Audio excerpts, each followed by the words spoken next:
This is Joy Paris, and you're listening to the Empathy Global podcast. Here we will come together and listen to the stories and struggles of people around the world. No blame, no political bent. We share our stories to erase the lines that are separating our increasingly fractured world, because in the end, if nothing else, we are all profoundly human. And finding the beauty in that and being willing to feel someone else's pain, someone else's story with them, that is empathy.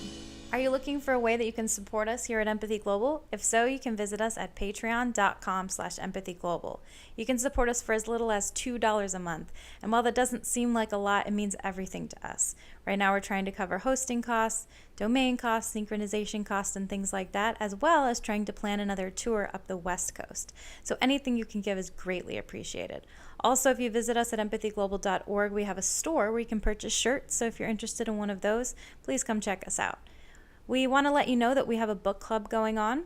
It's on Facebook only, so you don't have to live in Florida, and the more people, the better the discussions are. So if you're interested in joining that, just go to empathyglobal.org and click on the book club link. Thank you all for your support.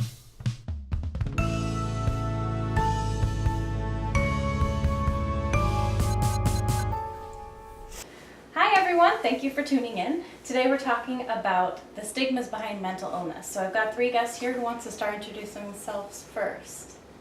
I guess we will go clockwise. Hey, right. I'm Randolph. Hi Randall. Full disclosure, this is my husband, so. Okay, fair enough. Yeah, right. now you know who I am. Go ahead and introduce yourself. Hey, I'm Randolph. I am 23 years old. I am a music director as well as a teacher. And I struggle with bipolar disorder. Okay. Want to go ahead, Brandy? Hi, my name is Brandy. I'm a high school English teacher. I am 42 years old, and I struggle with depression and OCD. Okay. Hi, I'm Tate. I'm 21 years old, and I'm a person that struggles with borderline personality disorder. Okay. So, Randolph, you want to go first and just sort of tell us your story, maybe when you first figured out that you... I feel like I should have jotted down notes so I can get all of this straight here. Okay. But, so I found out a while ago, I don't know exactly how old I was, but I found out that bipolar disorder actually ran in my family. So growing up, I noticed the traits in my dad, I knew it in my grandfather. And when I was probably about 13 or 14, my brother actually ended up getting diagnosed with depression as well. And, I thought that I was lucky. It skipped me because I'm like, if I hadn't found up to this point when they got him so young that, I was okay. And that was not the case.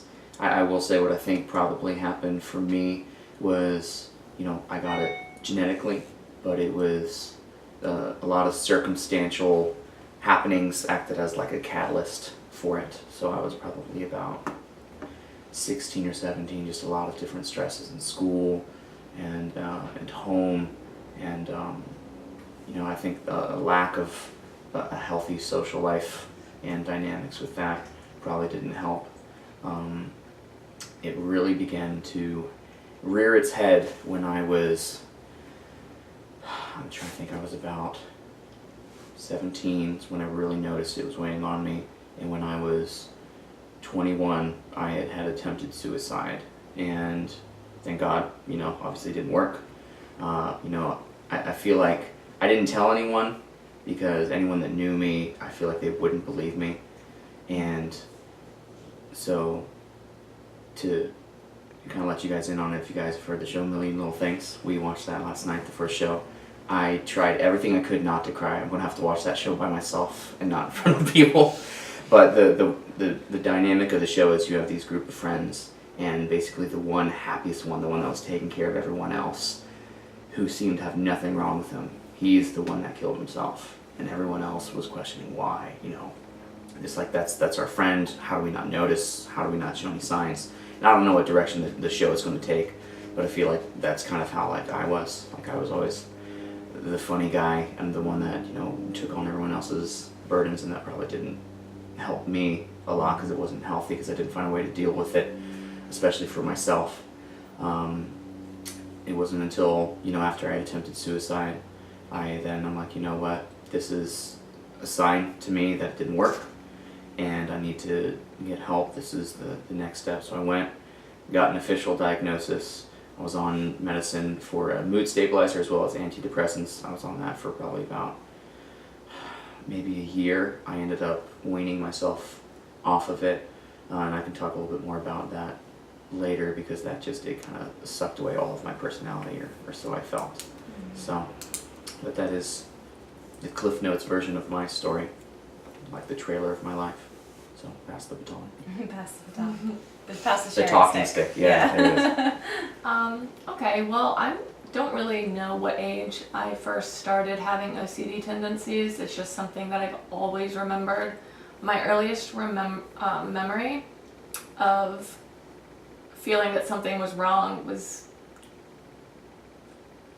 before 1983, because that's when my brother was born. So I was younger than 7, and it would just be silly things. And talking aloud about it, it does sound silly, but I would be walking and I would have to walk a certain way. I couldn't like step on a crack, and if I accidentally stepped on a crack, I would have to walk back and redo it. And when you're 7 years old, you just panic because your mom's walking ahead of you and she doesn't know why you're dawdling. She just thinks you're like not keeping up. But in your mind, you're like, oh my God, I have to go back and rewalk. And that's my earliest memory of having this weird feeling that I didn't notice, or behavior that I didn't notice anybody else having. And just getting really, really good at hiding it. Hiding my little idiosyncrasies.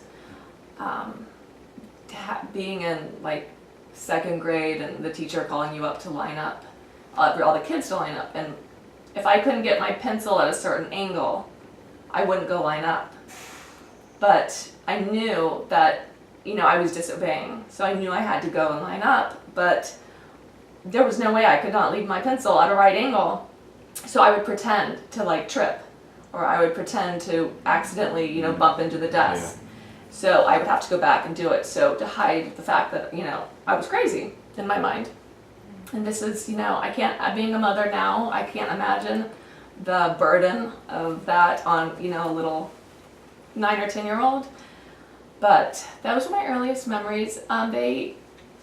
It transpired more into touching car doors, having certain like rhythms, you had to touch certain things, and like I said, I was just like a master of hiding it, just really sneaky. Oh, I think I forgot to blow out the candle, so let me go and, but what I was really doing was, touching the door 5 times. I don't know what else to say. That's just, it's always been present in my life. It's always been there. I didn't realize what it was until after I had my first son, and I had postpartum depression. So I was actually in counseling for the first time. And this was when I was 22.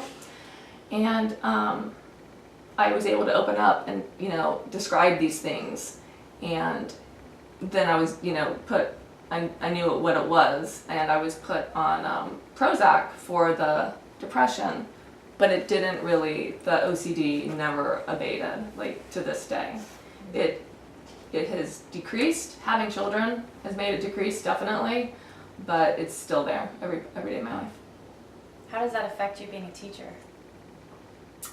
Do you think being a teacher like goes along with it because you can be really organized and stuff, or do you think it's frustrating? And that is the biggest thing I wanted to talk about, is that people confuse people with OCD to organization and neurotic tidiness and like the Sheldons of the world, and that's just not the case at all. Like, I'm not super organized or tidy, but I still have these things. Yeah, so it's more random things and less like specific ticks, cleanliness almost. things. Yeah, no, you can look at, I've got a dusty house, I've got, that's the Those thing. things don't set off your... No, things don't have to be in order. It could be something really stupid and random, like... So your pencil had to be in order, but right. only because that was just the one fixation. thing. That didn't have to be like, like I can't explain it, but right. that's the biggest thing that annoys me. Like when people are like, oh, I'm really OCD about this. Well, like that's not what it means. Like it's just not People use the word OCD like As an adjective. like you're a Yeah. neatnik or a like oh like it's I really like to do particular. this. Yeah. But it's just It's not the it's same. not. No, not at all. Right, Tate, you want to take over? Well, I guess my story starts pretty much when I was born because it's a personality disorder. And I don't really know. I used to slam doors a lot when I was a kid, and I didn't know why. You know, it's a kid thing to do, but you know, I still sometimes do it now. So, and it kind of makes me feel stupid when I do it because I'm like, wow, I'm acting like a child. But like, I don't know. Things that I think will help sometimes don't. Should I give a background on borderline? Sure. If you want. Borderline personality disorder is where there's your amygdala, the emotional regulation center of your brain, is overreactive. So I pretty much overreact to situations all the time, the way that normal people would see it. In my mind, the way that I'm reacting is completely normal because I feel the emotions that I'm feeling so strongly. And it makes day-to-day very difficult because a certain thing could set me off and somebody will look at me like I'm crazy because I saw a cute dog on the street and started crying because the dog was so cute. Like, you know, something really stupid.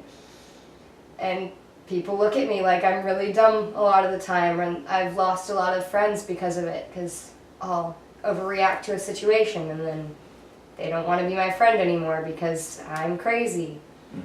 And it's made life difficult. I can give a short, quick example. When I was in high school, I was in a boarding school, and I had to do a project with this kid, and he didn't do anything for the project, and he had one single job, which was to get a board, and we were supposed to make a board game. And I planned everything out. All he had to do was get the board. And he didn't get the board, and it was the night before it was due. And so I'm taping pieces of paper together, and he has a bunch of people come up and start drawing on this board while I'm trying to do the project. And I went to my room, and I was just crying, and I was so angry because in my head I thought, I'm gonna fail this, and that's gonna fail me from the class, and then I'm gonna fail high school, and I'm never gonna do anything with my life. And it sounds like an overreaction, like saying it now. But I literally felt like I was gonna die from this having people start drawing on the board. I got so overwhelmed, and this girl came into my room to find my roommate, and she's just like, "What's wrong?" And I was like, Sean messed up our project, and now I think I'm gonna fail it because it's messed up and I can't fix it." And she's like, "Well, why are you in your room crying about it when you can go fix it?" And this is one of my most vivid memories to today because I'll be sitting there in one of my emotional states and be like, you know, why am I sitting here crying when I can get up and fix it? And then it makes me cry more because I can't just get up and fix it. Yeah. So tell me about your process of sort of figuring out that you have borderline. I was diagnosed with so many different things from so many different doctors, and they told me that I had PTSD, anxiety, bipolar, pretty much like almost everything you can think of. For a short time they told me I had mild schizophrenia, which, you know, obviously made me freak out because I'm like, wait, what? I don't want. And so they just gave me all these crazy diagnoses, and I decided to look it up. Those things? Yeah, I have been on every single ADHD medication, and none of them worked for me. I've taken most antidepressants. None of them worked for me. I was on lithium for a while, which was awful for me. I started hallucinating. And, yeah, what was I talking about? How you got diagnosed? Oh, so I had to diagnose myself, which I'm the type of person that I'm not going to like look at something and be like, oh, I have this because I have 3 of the whatever symptoms. I really looked hard into it because I was tired of all of the diagnoses, and I came up with borderline, and I went to my therapist and said, hey, I think I have borderline. She's like, hey, I think you're right, let's do a brain scan. And they did a brain scan, and it showed that my amygdala was, reacting more. Which the whole brain scan is, I have to sit in a room, like, completely relaxed and stare at a wall for like 20 minutes. Which is very hard, because you can't move, you can't really do anything because your brain will react to it.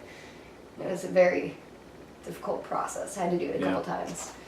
But didn't it feel good to know that you had like physical proof, like evidence, like I'm not, like Yeah. this is a physical thing in my body medically, and I'm not. It's not just in my head is bad. It definitely helped. Well, I mean, it is in my head. It's mental illness. Right. Anytime somebody's like, "Oh, that's in your head," I'm like, "Yeah, it's mental technically, illness." yes. Yeah.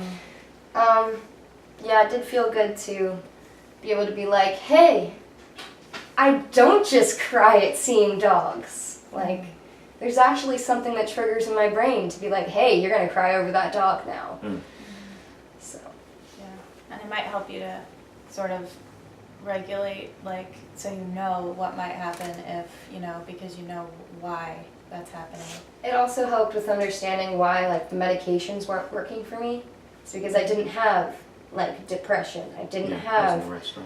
bipolar. So the bipolar medications didn't work for me because it was borderline. With borderline, you don't have any medication that's gonna, like, not that medication fixes anything, but there's no medication that you can take for borderline that's gonna, work. Like, Change some of them your might help with personality. symptoms, but Yeah. yeah. Interesting. So I just sort of wanted to talk about the stigmas and culture behind mental illness, because we have this huge umbrella of mental illness where we just call everything, anything that's physiological but is part of your brain, we just say, oh, that's mental illness. And especially lately with the school shootings, and people say, oh, it's not a gun problem, it's a mental illness problem. And so then it's like, well, what does that say about mental illness? Like, that basically stigmatizes every person with mental illness that they're like a potential school shooter. And not to say that there aren't some mental illnesses that make people more potentially a danger to society, or things that we need to look out for and things like that. I'm not saying that we like discount that.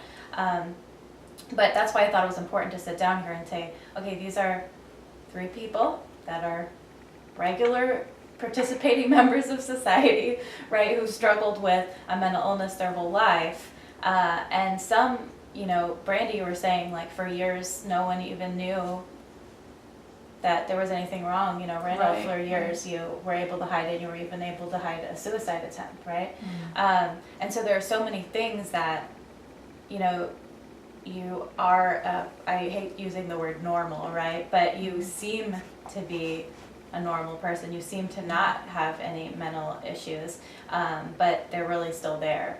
And the problem with using the word normal and not normal is that there is no normal. There's no like typical person that this is the way we all want to be, and It's a matter of perspective. these are the things wrong with me that are not wrong with this typical normal person, right? Everybody has something, and some people it's like physical illness, some people it's trauma, some people it's a mental illness, some people, physical like abnormalities, like everybody has something that they struggle with, and this just happens to be our struggle. I myself deal with depression. I never chose to do any type of medication or anything for it. And mine seemed to be related to a few different things that I was able to sort of cope with. So I got lucky in that way. But it does frustrate me when I see like the types of things people say about people with mental illness.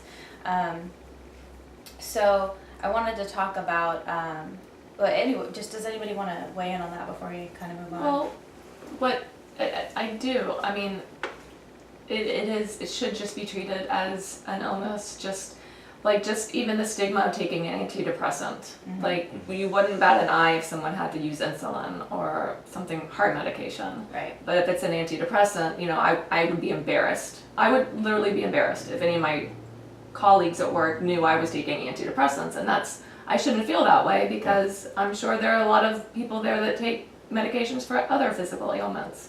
But it's just, yeah, it is a shame that it's stigmatized like that. I thought it was interesting when you were telling your story that you said even at 7 years old that you felt you should hide it. Oh yeah, definitely. Where do you think that comes from? That was more because I didn't want to get in trouble. I didn't want it to seem like because I was a good kid. I didn't want it to seem like I was disobeying. Right. So yeah, I'm not blatantly disobeying you. I'm just Right. Yeah. So you didn't feel like telling your mom, I'm not dawdling, I need to step on the cracks, would have made any sense to her. I tried to tell her once. I don't remember how old I was, what I even said. I remember she was watching Dallas, which is a very 80s show, so to put it in, a time frame. I do. I remember clearly she was watching Dallas, and I waited for a commercial because back then we couldn't pause. And I wouldn't know. No DVRs? no, back then you couldn't pause, and you had to time yourself, so you had maybe 2 minutes to talk to mom or dad. Right. And I tried telling her, and she was just like, well, that's just silly, then just put your pencil somewhere else, or and it wasn't because she didn't love me or didn't have empathy. She didn't understand. She just thought I was being silly. There wasn't the kind of awareness of mental illness that there is now. Right, and I also couldn't verbalize this feeling I was getting if I didn't, take care of these compulsions, and which I now know is the onset of a panic attack, an anxiety attack, which at 7 just felt like something was about to explode inside my body, and everybody I loved was gonna die. To best describe it, that's exactly how I felt. And so there was just a non-issue, that pencil was getting back there, because to get rid of this feeling in my body, I had to put the pencil back. Yeah. So, Anyone else want to weigh in on that? The cultural? I mean, my thoughts about this are something I haven't really discussed with anyone, but this is the platform for it. I think a lot of that comes from, at least in the American culture, if we're going to take it to this level, the glorification of self. For example, if there's something wrong with you, well then you're not good enough, you're not great. So everyone's going to hide any defect. That's why we take medicines for any other physical illness. But if we admit there's something wrong in our head, there's nothing really to cover that up, because that's the end of the line. There's nothing else. But It is true that with American culture, we're individualistic to sort of an epidemic that, more collectivist cultures, they take care of you no matter what if you're their family, But here in America, it's like your successes are your own and your failures are your own. So you're sort of responsible. And it doesn't mean that no one cares about you. They do, but even in marriages and families, we still sort of consider ourselves as an individual that is part of the family and not necessarily as a unit. And so we tend to be a lot more ashamed when we feel like we have a problem, because it's not the family's problem, it's mine. And in a lot of other especially cultures, when we don't know how to fix it. right. We're just sitting there, we're stuck with it. And I think that may be part of the stigma of mental illness, is that there isn't a fix. If you have a heart problem, it's you get a transplant and things could be better, right? But maybe if it's something that you have to live with, Yeah, it's there's not a surgery or a transplant or anything. There's not. Even if you can find a medication that works, it may not work all of the time. It's not guaranteed, yeah. Right, and even then, it's I'm taking a medication, and if I don't take it, I am still a person with this disorder, right? And so it could be that you feel that it's more permanent or something. But I also think it's because of the way people that don't know about mental illness, the things that they do hear sound terrible. Tate, you had something to say about that with media and stuff like that. Oh, the TV shows. Yeah. Oh, jeez, yeah. I recently have been seeing a lot more TV shows with characters that have that have borderline personality disorder. Emphasis on the air quotes I just referred Um, to. There's this new show that came out called Insatiable, and Mhm. it has this girl who's obviously clinically has something wrong with her. It's about how she used to be fat and now she's skinny and she wants to take revenge against everyone. And I'm not going to spoil it, even though We aren't sponsored by the show, so you're okay. Insatiable on Netflix now. Yeah, it is a Netflix original, so you're right. But at some point in the show, she says something about how she wants that. This priest came to her and said she needs to have an exorcism, and she starts to get convinced that she has a demon inside of her. And at some point, the person that she's talking to is like, "Oh, well, it could all just be symptoms of borderline personality disorder." And as I was watching this, like, I literally paused it and walked out of the room because I was so upset that they, like, released this stigma, like, and this girl ends up, like, killing people, and then they're throwing this, like, borderline tag onto her when, I don't know, it did not seem... And again, borderline has many, many different symptoms, but Yeah. watching that show, like, I could not relate, you know, and then all of a sudden they said borderline, and I'm like, Yeah. why? Especially when people, especially like borderline is something that really people know very little about. Yeah. Like Yeah. OCD is something people sort of know about, like, or at least they're familiar with it. Depression, people know what that is. They may not have the correct ideas about it, but they kind of know what it is, right? But borderline people may not know what it is, so then when maybe the only thing they've ever heard about it is watching that show, it's like, Yeah. oh, that's Yeah, dangerous. forever that's I- set in Right? mind. I heard someone, like, I was talking about how, just a little throwing this out there, I just recently wrote an album on my ukulele, and it's called Borderline Tendencies. It's not out yet, but check it out when Love the it comes plug. out. Very nice plug. Yeah. My stage name is Less Than 3. Okay. It makes a heart, less than 3. Oh, Like okay. that, yeah. Okay. That's what I Yeah. thought you were going And it's for. also less than 3 because it's me and my ukulele. But the album is going to be called Mhm. Borderline Tendencies. And it's all going to be songs about the way that I live with borderline and how it's kind of... I started saying this because I was talking to somebody and I mentioned how I was writing a bunch of songs and I was writing an album about borderline. And they're like, borderline personality disorder? Isn't that where you're like a liar and a manipulator and you like cheat on people? Oof. And it was just like, first of all, how can you just say that to someone? Like, it was Yeah. super rude. And then I was like, that is exactly why I'm writing my album. Like, part of it is to release the stigma. Like, you see the way that I act, but you don't, like, feel the way that I feel in the situations. Like, Yeah. I've had to, like, sit with my boyfriend and, like, break down. Like, he'll be like, okay, I don't understand why this just happened. And then I'll break it down and then he'll be like, oh, okay, now I understand. It wasn't one thing, it was all of these things that built up and all of a sudden, it's like a cup. And I'm already, like, this full of water and there's only this much more room. It doesn't matter if I fill it up with water or orange juice or vodka. It doesn't matter what fills it up, what emotion. All of a sudden, it's going to overflow. And That's a great analogy. Yeah. I came up with it one time and I was very proud of myself. Yeah, Right. no, that's perfect. Okay, so one more thing I wanted to discuss before we wrap it up is sort of what the stigma looks like in the church, because I feel like that's like one that's a little bit different. And in my experience, there's been a lot of people, like I remember telling my mom that I wanted to kill myself in the 7th grade. And she was like, she was like so upset, you know, like she felt, I'm sure she probably felt like, how can I, like I must be a terrible mother, my daughter's a sad, or, you know, something like that. I mean, she was really, really upset, but like she just kept saying things like, why, what's going on? Are your friends mean? Or you know, and it was like, I couldn't pinpoint it on anything. It was just, I felt sad and I didn't know why.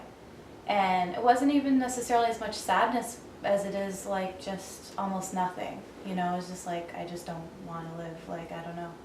And there's so many times I've noticed people that, you know, with great intentions, they just don't understand it, you know. And you say you have depression, and then they'll be like, but the joy of the Lord, you know, you have the joy of the Lord. And it's like, okay, there's a difference between I just feel sad, or I don't cognitively understand something, and I have clinical depression and my The brain chemical imbalance that is just legitimately. makes me feel down sometimes, or feel nothing sometimes, which can sometimes be worse than feeling sad. And people with the greatest intentions are just like, they want to cheer you up. Right. You think it's circumstantial? Yeah. Like Yeah. something happened. What happened? And How can I make it sometimes better? it is circumstantial, and sometimes if you can figure out the trigger, then the depression will start to come, you know, calm down. But a lot of times it's not. And it's not like you necessarily, one person has the power to just like talk you into not being depressed, you know. But people that just don't understand it, they say a lot of things like that. And it's interesting because there are some churches that believe like if you pray for God to like heal your cancer, and then you're not healed, then you must not have enough faith or something. Mhm. But that's not super common. Most people are like, okay, we'll pray for healing, but sometimes that's just not the plan, or, you know, whatever. And we don't like blame you for not being healed of your cancer, right? But for whatever reason, I sort of feel like a lot of people have that idea about mental illness. That's like, if you don't spend enough time with God so that He can heal you of your depression, then you must not have enough faith. Because again, like, people don't exactly treat mental illness the same way they treat physical illness. But I don't know if you had anything to say about that. Well, in my personal experience, I mean, I have a few instances that I can try and recall.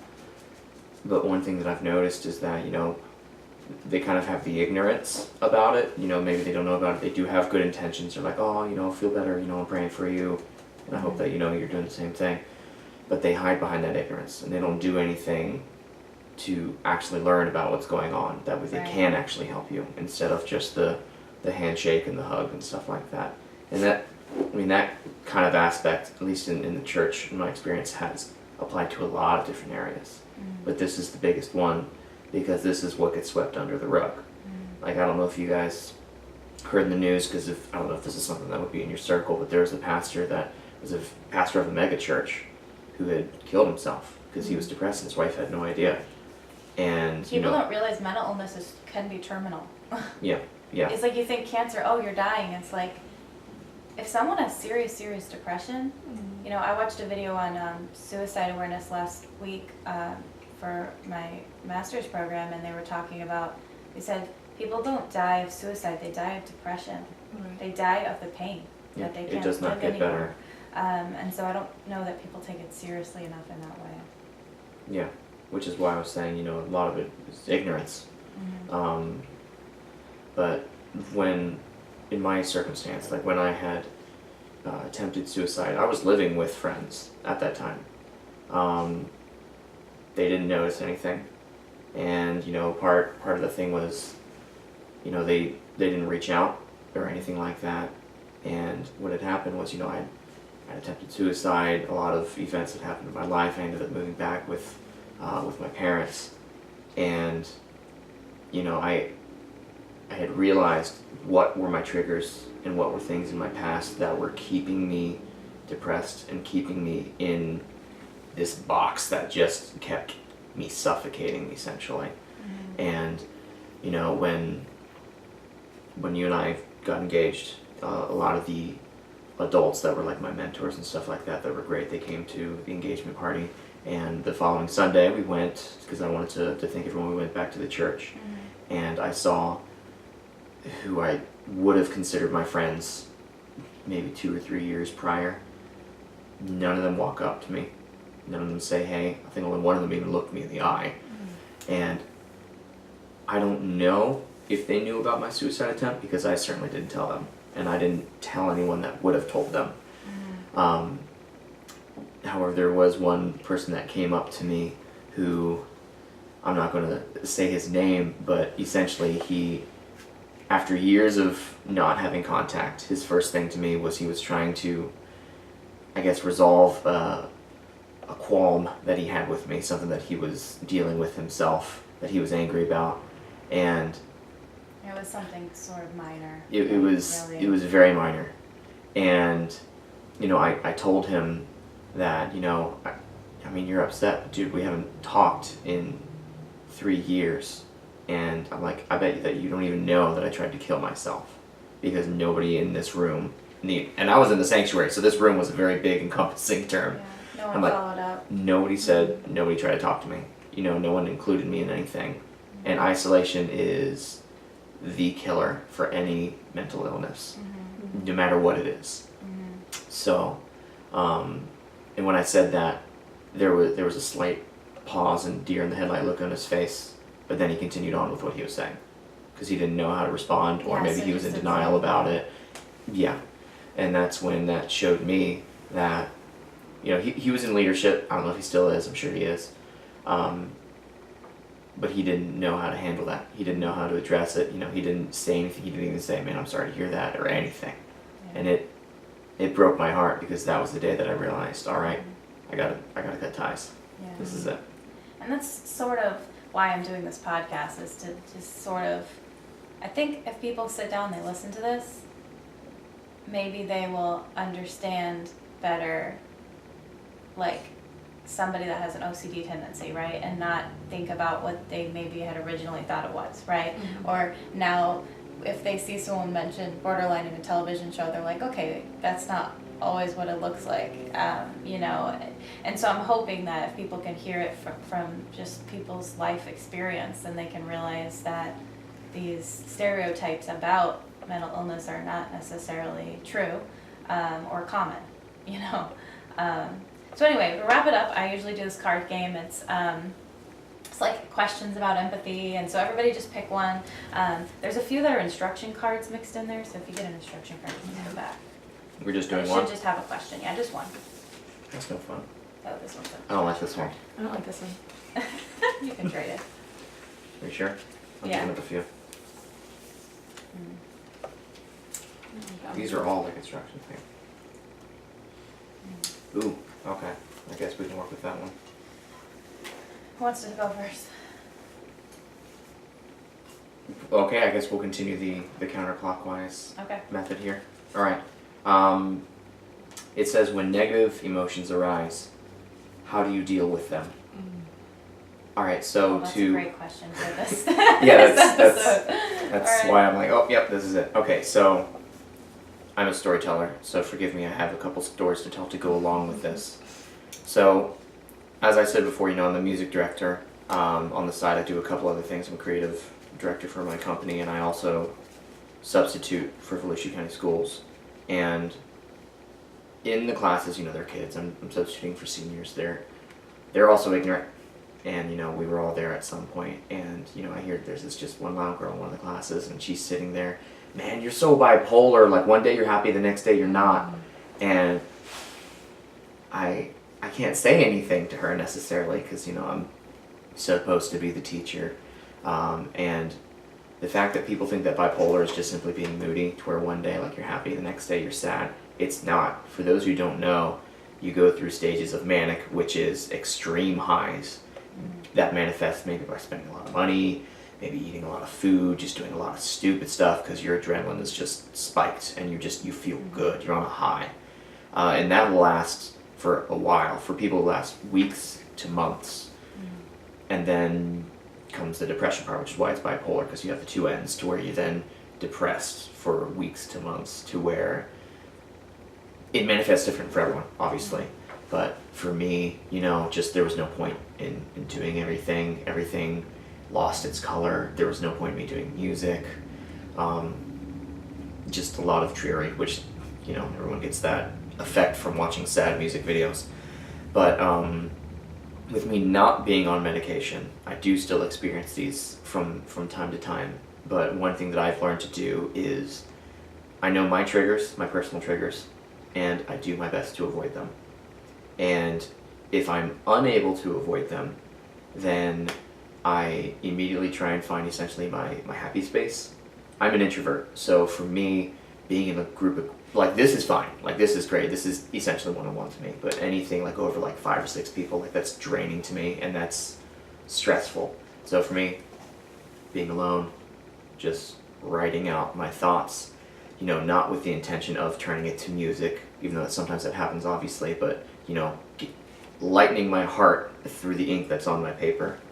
And most of the time I tear it up or I burn it. That way I never have to deal with it again, because that's not meant to be permanent. Everything's temporary in regards to that. Yeah.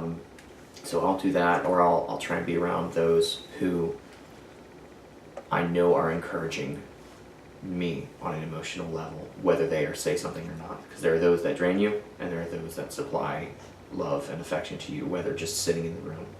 And as the years have gone on, my circle has shrunk. I never really had a big circle anyway, but as time goes on, you know, adulthood and, you know, with the stuff going on that you find out with your mental illness, you see those who stick around, you see those who leave you, and the ones that stay, even if they don't 100% understand, they obviously show that they're trying, and that's a huge thing right there, is effort. But that's how I do it, is I get my thoughts out. Typically I burn it, because I give it its 5 seconds of power is what I call it. I will literally count to 5, and I'm like, all right, you had your reign, now it's over. And then being around those who encourage. So. Yeah. How about you? Okay, well, full disclosure, I picked like 4 different cards, You and I want- think can I the pick one? question that I wanted to answer. Maybe we should do one more after this. I like this. And my card, the question is, where do you feel most present? And my answer is probably last thing at night when I'm in bed, and everything in my head that I have had to check or do is like fulfilled, and I can relax and just, I don't have anything impending that I need to check off my list or worry about. So I can actually have a clear mind and literally be present and go over my day and what happened and think about the day that I've had. So that is where I feel most present. All right. How about you? I got, what does approaching a breakthrough feel like? I'm gonna start this off with, I mentioned before how I have tried like almost every medication under the sun. And the only thing that started helping me was DBT, which is dialectical behavioral therapy, which is like rewiring your mind type of thing, where you focus on the big thing that they say is watch and notice and then wait to react. Interesting. And I've been getting really upset at my cat lately. I love him. He is so cuddly. He's great. But for some reason, he likes to pee on things. And I kept getting so mad at him. And then I'm like, well, I can't yell at him because he's a cat. And I don't know what to do about it. And I kept getting so upset. And so one day I was like, you know what I'm going to do? Instead of getting upset, I'm just going to write a song. And I wrote a song about how my cat is a jerk and pees on things, but I love him. And I feel like the EP. I hope that made the EP. Please. it did. It's called Ode to Oliver. Ode to Oliver. You just made my But day. but I feel like that I went to I have a group that I go to, and I was telling my social worker about it. And to watch her face change because she saw me from where I used to be, and to be like, wow, you're doing it. Like, you don't need medication.